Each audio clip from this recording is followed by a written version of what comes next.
of him taking care of my family. My family, not our family, after the divorce, in the perspective that he had already used my bank account as a dual bank account to open many loans, whereas I never did that for his things. So it's extremely selfish, historically. He also left her when she was between age 4 and 5. Unexpectedly or expectedly, I don't know, jump up and down as children do and wander around without the premises or the area, without padding the area, cushioning the area. So she fell on some furniture and knocked her teeth. So he had to take her to the dentist by an emergency, and it destroyed my daughter's central nerve damage and gum damage area, and she's been focused on the fact that even today's date, she now has a tooth missing permanently on her lower jaw, and I have always been concerned about that. Likewise, I always took her to the dentist regularly to check it. She had braces.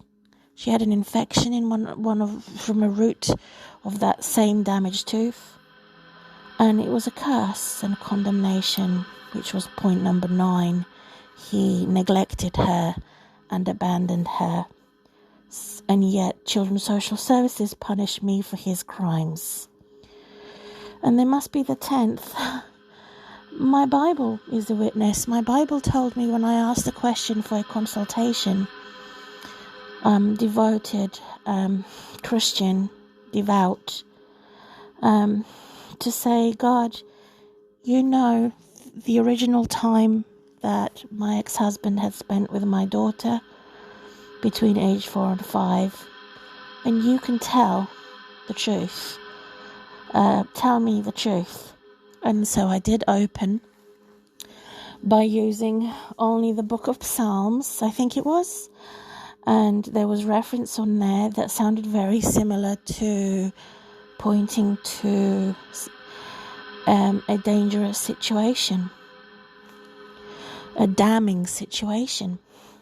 I don't remember where my reference is now. It's in one of my Bibles somewhere.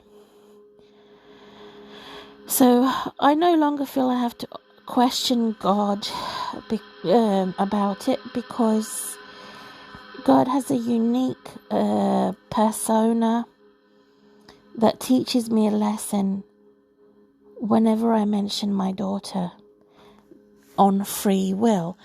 And I know my daughter had a free will and a conscience, but when he was playful with her and tickling her, she couldn't tell the difference between what is playing and what is sexual, as most children don't from age 4 and 5. And regrettably, not all the families know that. There's no training for parentals, unfortunately.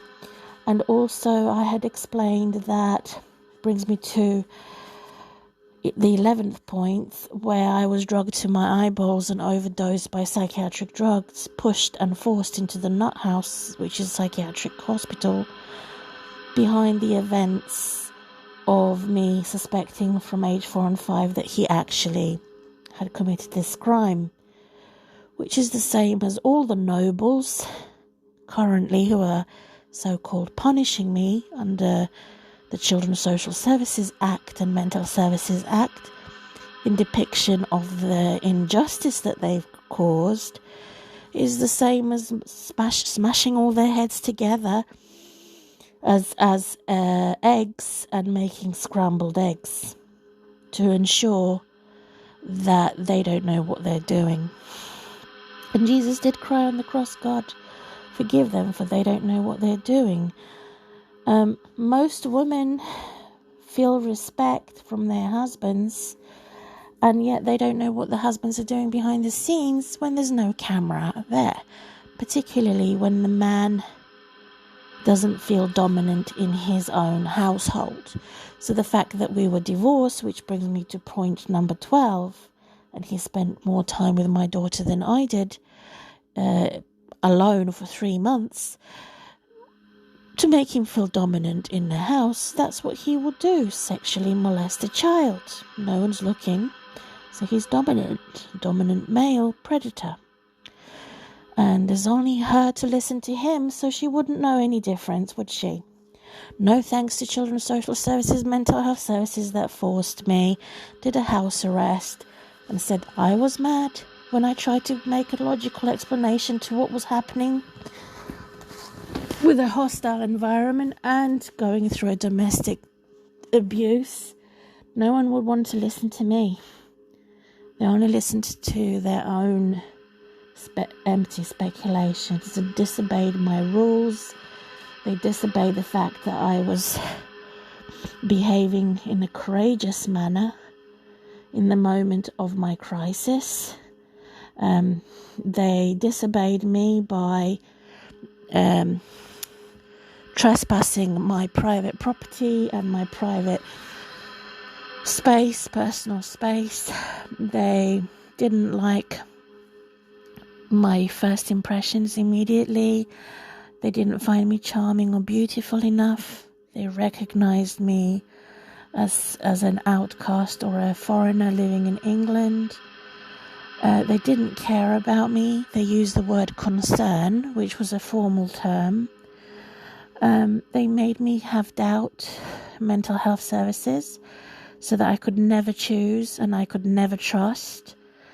In the depiction of my commentary, to say that they are false heroes. In other words, they're morally wrong, not brave, by removing my daughter from my care and placing my daughter in my daughter's dad, biological father's hand, particularly when they knew that he had domestically abused me and raped me.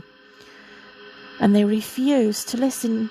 Hard-headed, stubborn individuals from the authorities of Hertfordshire, and I have to be full of courage to make this video, to say, I pray to God somehow these wicked and wrongful judges deserve to be assassinated or executed for their crimes against humanity. And I continue with my daily prayer and my face down to the ground and to the dust, pleading to God to accept me and to have mercy and pardon, pleading to God, say, God, these are the consequences of the implicit distrust in the times of trouble that they made me relive over and over and over again by a fiery furnace. There's no one to deliver me.